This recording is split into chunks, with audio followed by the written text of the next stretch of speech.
কেন্দ্র সরকার ক্ষমতার জোরে সংখ্যাগরিষ্ঠতা দেখিয়ে সংবিধান বিরোধী 2025 ওয়াকাফ কালা কানুন তৈরি করেছে।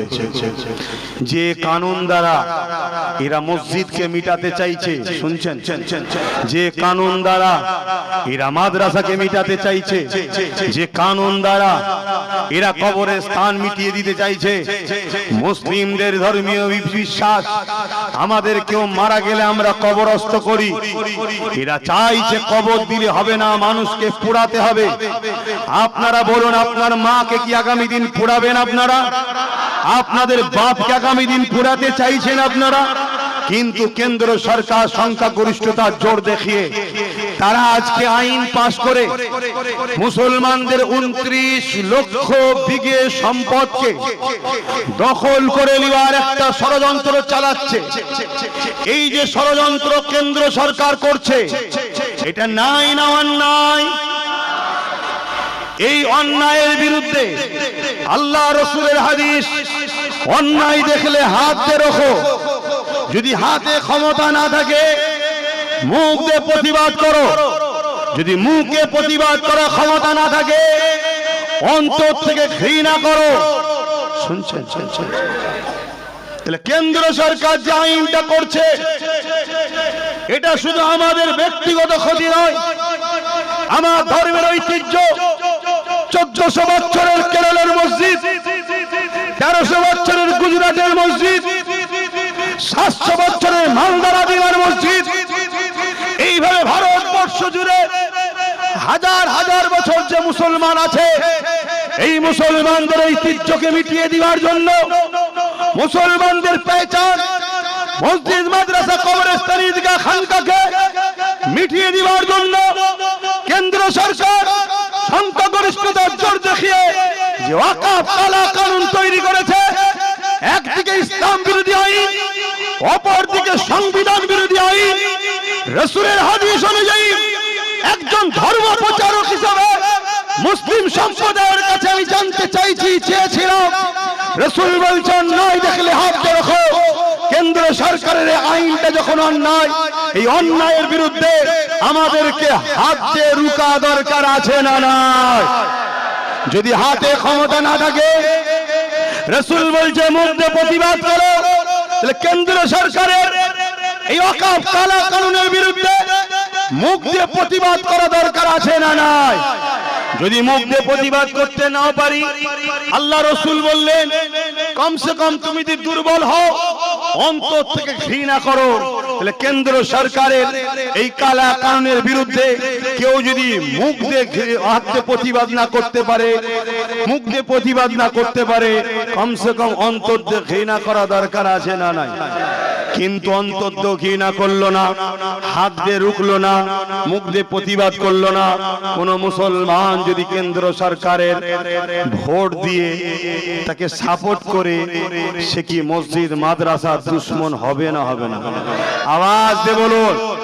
তাহলে যে মসজিদ মাদ্রাসার দুশমন হয়, মসজিদ মাদ্রাসার দুশমনকারীকে শক্তিশালী করে। রাসূলের হাদিস অনুযায়ী যে অন্যায়কে সাপোর্ট করে তার ঈমান থাকে না। তাহলে এই রকম একটা বড় অন্যায়কে সাপোর্ট করলে ঈমান থাকবে? এইটা আব্বাস সিদ্দিকী বলেছিল, সেইটাকে কেটে বাদ দিয়ে দিয়েছে।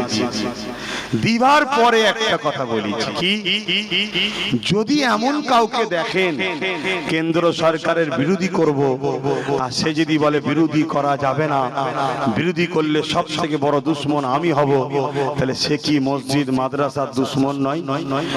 কথা বলুন, জোরে বলুন, দুশমন নয়? হ্যাঁ, জোরে বলুন, দুশমন নয়? তাহলে মসজিদ মাদ্রাসা দুশমন, বিজেপির বিরুদ্ধে আমি আন্দোলন করব, আর আপনি বলবেন আন্দোলন করলে সব থেকে বড় দুশমন আমি হব, তাহলে তাকে কি সাপোর্ট করা যাবে? আমি বলেছিলাম যদি বলে কেউ কোরআন মিটে যাবে, আমার উন্নতি মিটবে না, তাকে যদি কেউ ভোট দেয় তার মানে সে কোরআনের বিরুদ্ধে না বিরুদ্ধে নয়? তাহলে যে কোরআনের বিরোধী করে তার ঈমান থাকবে? এই উদ্দেশ্য করে আমি বলেছিলাম। কিন্তু এইটা বলার পরে আরো একটা কথা বলেছিলাম, যদি তোমাদের মনে হয় তাহলে রাজ্য সরকারকে বলো কোরআন শেষ হয়ে যাবে, বলাটা ভুল হয়েছে, ক্ষমা চেয়ে নিতে। দিল্লি যাও, বলাটা আমার বলা ভুল হয়েছে, ক্ষমা চেয়ে নিতে। তাহলে আলাদা প্রশ্ন হতো, ঠিক না বে ঠিক গো? আপনারা কি বলছেন, একমত তো নাকি? আরো একটা কথা জিজ্ঞেস করছি, ফেরাউন কি আল্লাহ ছিল? নমরুদ? আজকে কেউ যদি আল্লাহ দাবি করে তাকে আল্লাহ বলা যাবে? ফেরাউনকে সাপোর্ট করা মানে তাকে আল্লাহ বলে মেনে লিবা? নমরুদকে সাপোর্ট মানে তার আল্লাহ দাবিটা মেনে লিবা? আজকে কেউ যদি আল্লাহ দাবি করে তাকে সাপোর্ট মানে কি থেকে মেনে লিয়া নয়? কথা বলুন, কথা বলুন। আপনারা নিশ্চয়ই জানেন হাওড়া জেলার নির্মল মাঝি মমতাকে আল্লাহ বলেছে, দেখেছেন না দেখেননি? তাহলে এইটা কি ঠিক বলেছে? মমতা ব্যানার্জি এই বিষয়ে কোনো রিয়াকশন দিয়েছে? তার মানে উনিও ভেতরে ভেতরে চাইছে যে আমিও ফেরাউন আজকে হব। তাহলে একে ভোট দিয়ে যাবে? আওয়াজ দিয়ে বলুন যাবে? আমার সাথে কারা একমত হাত তুলে দেখান, হাত তুলে সাক্ষী দেবেন আল্লাহকে। হাত সত্য তো? একটু ডায়ে বায়ে দেখেলেন, আমাদের মধ্যে কেউ মুনাফিক নেই তো? কেউ হাত তুলতে বাকি আছে কি দেখেলেন? কেউ হাত তুলতে বাকি আছে কি দেখেলেন? হাত না বান। কিন্তু এই সব বলার পরও আমি বলছি, এই সব বলার পরও সেদিন বলেছি, আজও বলছি, যদি রাজ্য সরকার মনে করে যে গুনাহ আমার ভুল হয়েছে, ক্ষমা চেয়ে নেওয়া দরকার আছে না? না। তাহলে যতগুলো মোল্লা মলি সাহেব রাজ্য সরকারের দালালি করছো, তোমরা সবাই মিলে মমতাকে যে বুঝাও না যে তুমি যা বলেছো ও সব ফতোয়ায় গন্ডগোল হয়ে গেছে, তুমি এক কাজ করো, তুমি একটা বাইট দিয়ে বলে দাও, আরে ওগুলো আমার মিস্টেক হয়ে গেছে, আমি ক্ষমা চাইছি, তোরা আমার কিছু মনে করিস। তাহলে আমার এর বিরুদ্ধে বলাটা থাকবে? ভাই জোরে বলে, তাহলে ওর বিরুদ্ধে বলবো। কথা বুঝছেন না? বোঝেন না? এবারে অন্য কোন জায়গায় গিয়ে আমার পছন্দ অপছন্দ আলাদা জিনিস, কিন্তু ধর্মসভায় এসে এসব কথা বলবো না, ঠিক না বে ঠিক গো? আর ধর্মসভায় এসে তুমি আল্লাহ দাবি করবে বা তোমায় কেউ আল্লাহ বলবে, তুমি মজা নেবে, আর তুমি বলবে কোরআন শেষ হয়ে যাব, তুমি বলবে দিল্লি চলে যাও। আরে বিজেপি তো আমাদের প্রকাশ্য দুশ্মন, তুমি তো বন্ধু সেজে দুশ্মন। ওই দুশ্মনকে চিনা যাচ্ছে, ওই দুশ্মনকে চিনা যায়। তাই প্রত্যেকটা মুসলিম জাতির ঘরে ছেলে ওকে ঘৃণা করে, ওকে ধিক্কার জানায়। আর তুমি মুসলমানের কাঁধে বন্দুক রেখে ওর ভয় দেখিয়ে বারবার তুমি ক্ষমতার আসনে বসতে চাইছো। মুসলমানদের শিক্ষা, স্বাস্থ্য, কর্মসংস্থান, রুজি রুটির কোনো কিছু দিচ্ছ না, তারপরেও মুসলমান ওর ভয়ে তোমাকে সাপোর্ট করে। কিন্তু তুমি নাগপুরকে খুশি করার জন্য আজকে ও বিজেপি শাসিত রাজ্যে যা করছে, তুমি বাংলায় সেই কাজ করা শুরু করেছো। তাই আর মেনে লিবা, আর মেনে লিবা। আর এই কথা যখন বলছি, কিছু দালাল বক্তা আছে, তারা একটা বুজুর্গ বয়স্ক লোকের 10 বছর আগেকারের বক্তব্য মাইকে দিয়ে শোনাচ্ছে। দেখো উনি মুরব্বি বলছে এই, ইনি বলছে এই। 10 বছর আগে বলেছিল নাকি কোরআন শেষ হয়ে যাবে? এই 10 বছর আগে বলেছিল দিল্লি চলে যাও? 10 বছর আগে কি আল্লাহ বলেছিল? 10 বছর আগে বলেছিল প্রসাদ গুলো রেশনের মাধ্যমে বাড়ি বাড়ি দিয়ে খাওয়াবো? এই রেশন খেলে, প্রসাদ খেলে ঈমান থাকে? তাহলে এ ইচ্ছা করে আমাদের বেঈমান বানাচ্ছে না বানায়নি? এই নিয়ে কোনো উলামারা প্রতিবাদ করে? কিন্তু আমার প্রতিবাদ করছে। তাহলে বলো বুকে হাত দিয়ে, আব্বাস সিদ্দিকী তোমাদের দুশমন, তোমাদের ঈমান লুটছে, তোমাদের ক্ষতি করছে। যদি ক্ষতি করে আল্লাহর জাত পাকের কসম করে বলছে আমার থেকে সরে যাও।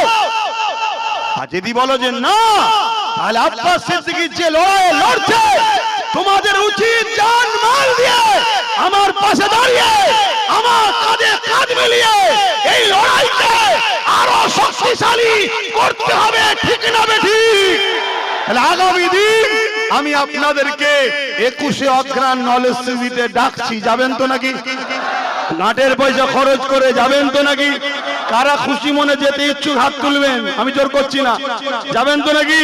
21শে অগ্রহায়ণ যাবেন যখন গাড়িটা বেশিক্ষণ হাত নাবান, কাশিটা বেশিক্ষণ সময় নিয়ে যাবেন।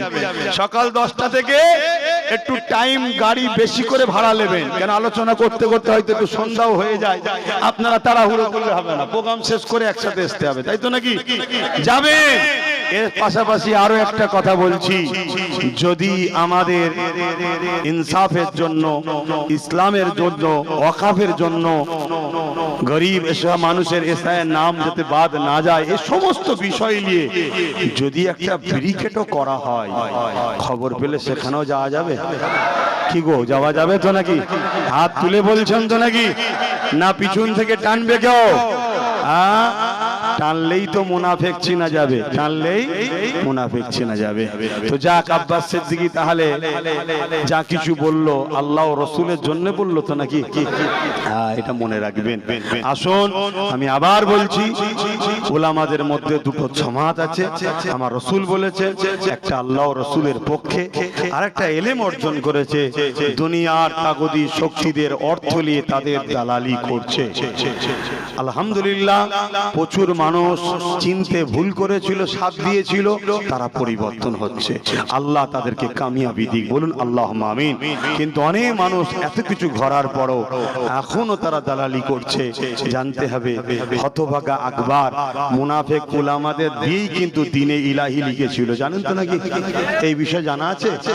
হতভাগা আকবর এই দেশের মুগলে আজম ছিল, একটা কোরআনের বিরুদ্ধে কিতাব লিখেছিল, দ্বীনে ইলাহি। কারা লিখেছিল? আলেমরা লিখেছিল। তাহলে আলেম দুই ধরনের আছে না? না, এটা বুঝতে হবে বাপ। আসেন, মসজিদ মাদ্রাসা দিয়ে চলে যায়, কবরস্থান ঈদগাহ চলে যায়, আমাদের অস্তিত্ব থাকবে না। তাহলে অনেক বড় লড়াই এটা, অনেক বড় লড়াই এটা। আর একটা ছোট্ট বিষয় শুধু বলবো, এখানে ডিটেলস বলবো না, ওটা দুনিয়াদারি লড়াই, অন্য জায়গায় বলবো।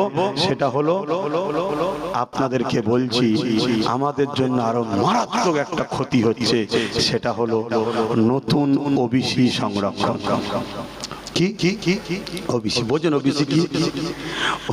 তাহলে জানি না। যত মুসলিম ছেলেরা যা একটু একটু ডাক্তার দেখছেন, জজ দেখছেন, আইএস আইপিএস পুলিশ দেখছেন, এই ওবিসির মাধ্যম দিয়ে পেয়েছিল, ওবিসি কোটার মাধ্যম দিয়ে। এই ওবিসিকে রাজ্য সরকার এমন ভাবে ধ্বংস করেছে, এটা যদি এক্ষুনি রুকা না যায়, আগামী 100 বছরে মুসলিম সমাজ আর কেউ ভালো স্কুলে চান্স পাবে না, ভালো চাকরিও পাবে না। কথা কিছু মাথায় ঢুকছে? এটা শুধুমাত্র নাগপুরকে খুশি করার জন্য করেছে। এগুলো তো আপনারা জানেন না। 21 জন কম বেশি ক্যাবিনেটের মন্ত্রী আছে, তারা সই করেছে। তার মধ্যে অনেক মুসলমান নামধারী মন্ত্রী আছে। তারা যদি সই না করে তাদের পদ থাকবে না, মন্ত্রী থাকবে না। সই করতে মোল্লা যাই, যাকে আমার তো ছেলে বড় লোক, আমার ছেলে তো, মেয়ে তো বড় লোক, আমার কি যায় আছে? গরিব মরবে তো কি হয়েছে? এই সব মেন্টালিটি এদের। এরা মুসলিম সুরাতে মুনাফিক। অতএব জাগো কম, জাতি জাগো। কান নিয়ে চলে গেছে বলে ছুটলে হবে না, যাচাই বাছাই করো। দেখো, আব্বাস সিদ্দিকীকে দাগ লাগাতে চাইছে, দাগ আমার অজকে কেটে, আমার মুখকে কেটে এআই করে বিজেপির সঙ্গে জড়িয়ে দিচ্ছে। কেন? এ জাতিকে যদি প্রমাণ করা যায় আব্বাস বিজেপির সাথে, এ জাতিকে যতই বোঝায়, এ জাতি আর আব্বাসের কথা জোরে বলেন, শুনবে না। এই জন্য উঠে পড়ে লেগেছে, হ্যাঁ আমি বিজেপির দালাল, তাই তো নাকি? এই দালাল তো নাকি? এ রাজ্যে এসআইআর মিলেমিশে যারা করছে তারা দালাল নয়, যারা 1998 হাত ধরে তৈরি হচ্ছে তারা দালাল নয়, আমি দালাল। কথা বুঝে আসছে? আর এগুলো বলছে কারা? অমুসলিমরা। একদল মুনাফিক মুসলমান, প্রতিটা গ্রামে 2-5টা করে আছে, তারা বলছে। আসেন, আল্লাহ তাদেরকে হিদায়াত দিক। হিদায়াত যদি কপালে না থাকে, আল্লাহ এই জাতির কল্যাণের স্বার্থে রাস্তার কাঁটাগুলো পরিষ্কার করে দিক, বলুন আমিন। আপনারা আমার সাথে আছেন তো? ঠিক বলছেন? সুখের দিনে দুঃখের দিনেও থাকবেন তো? দুঃখের পরেই সুখ হয়, সুখের পরেই দুঃখ হয়, দুঃখের পরে সুখ হয়, অন্ধকারের পরেই আলো আসে। কথা বুঝে আসছে? হারের পরেই বিজয় আসে। সব জিনিসের সময় আছে, সময় উত্তম আল্লাহ জানে। কে কে দিল থেকে বলুন সন্তান ও ভাইয়ের মতো আমায় মনে করেন, একটু হাত তুলে সাক্ষী দেন। হাত লম্বা করে তুলে সাক্ষী দিচ্ছেন, হাত সত্য তো? আয় আল্লাহ, আপনার নবীর গোলামকে এরা সাথ দিয়ে দিয়েছে, সন্তান ভাইয়ের মতো মেনেছে। আপনার কাছে দোয়া চাই এদের দুনিয়া আখিরাতের কল্যাণ আপনি দান করবেন আল্লাহ। আল্লাহ এদের দুনিয়া আখিরাতের কামিয়াবি দেবেন, বলুন আল্লাহুম্মা আমিন। আচ্ছা, আপনি আমার সাথে আছেন, হাত তো তুললেন, আমারও জানা দরকার আছে না নাই? কেন কাল সবাইকে নিয়ে তো আর ভাবা সম্ভব নয়। কি কালকে তো ভাবতে হবে নাকি? কাতার ভাগ হচ্ছে যখন ভাবতে হবে তো নাকি? এর জন্য আপনি আছেন, আমার একটা পরিচয় কিছু দরকার তো। আমি একটাই কথা বলবো, আমি নলেজ সিটি করছি, জানেন হোক, এটা আপনার চান তো? ওই নলেজ সিটিতেই প্রোগ্রাম হয়, 2 বছর হয়নি, এই বছর করবো ইনশাল্লাহ। ক তারিখে জানো? সবাই বলেন না, 21 অগ্রহায়ণ। ওই দিন যাবেন তো? ওই দিন যখন যাবেন আপনারা নলেজ সিটির বাৎসরিক দাতা হবেন। ভোটার কার্ড জেরক্স বা আধার কার্ডের জেরক্স নিয়ে যাবেন, তার ভোটার কার্ডে আধার কার্ডে আপনার ফোন নম্বরটা লিখে দেবেন, দিয়ে আপনি বাৎসরিক একটা নলেজ সিটির দাতা হবেন। আপনি আমার বাপ, ছেলে নলেজ সিটি করছে, সাথ দেবেন না? আপনি আমার ভাই নলেজ সিটি করছে, সাথ দেবেন না? কি করবেন? বাৎসরিক 1000 টাকা নলেজ সিটিতে দান করবেন। হাজারো জায়গা দান করেন, আমার সাথে দান করতে অসুবিধা আছে?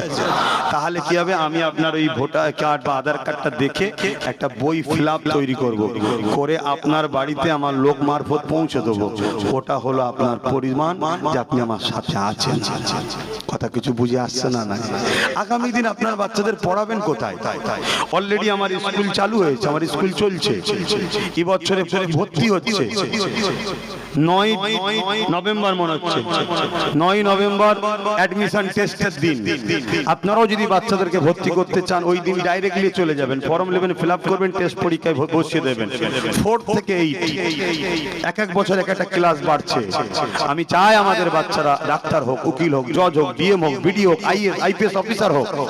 একদিকে যেমন শিক্ষা দিচ্ছি, আর একদিকে ওপর জায়গায় যদি কাঠি মেরে বন্ধ না করে দেয়, তার জন্য আবার নওশাদকে ওই দিকে পাঠিয়ে দিচ্ছি। তুই ওই দিকটা খেয়াল রাখবি, বন্ধ করছে কিনা। দুটোই দরকার। না এখান থেকে 90% পড়াশোনা করে যাবার পরও নামের আগে মোহাম্মদ থাকার জন্য নাকশিটকে বার করে দিচ্ছে না, দেয় না? তাহলে ওই জায়গাটা যাতে লুকে না দিতে পারে, সেটাও জন্য লোক দরকার। সেটা ওই দিকে ও দেখছে, এই দিকে পড়াশোনা করিয়ে যদি উপযুক্ত হয়, ওটা নলেজ সিটিতে আমি তৈরি করার চেষ্টা করছি। তাই কোনো কি করে ভুল করছি? High high high high. এরপরও আমার এক শ্রেণীর মুসলিম ভাই এখনো বুঝতে পারছেন না। আসুন, যদি বুঝতে না পারেন, আপনার ভালোবাসাকে বলুন না ক্ষমা চেয়ে নিতে, আর চেয়ারের একটা পায়া দিতে। কথা বুঝে আসছে না? না, দেখুন তো কত মুসলিম দরদি দেয় কিনা। না, তোরা গোলাম হ, কর্মচারী হ, পার্টনার হবি তার মানে, চেয়ারের পাশে চেয়ার দিয়ে বসবি তার মানে। কথা কিছু মাথায় ঢুকছে? হ্যাঁ, ওই সকল মুসলমানকে দেবে যারা সুরাতে সকলে মুসলমান আর ভেতরে ভেতরে সব ইসলাম ছেড়ে বেরিয়ে চলে গেছে।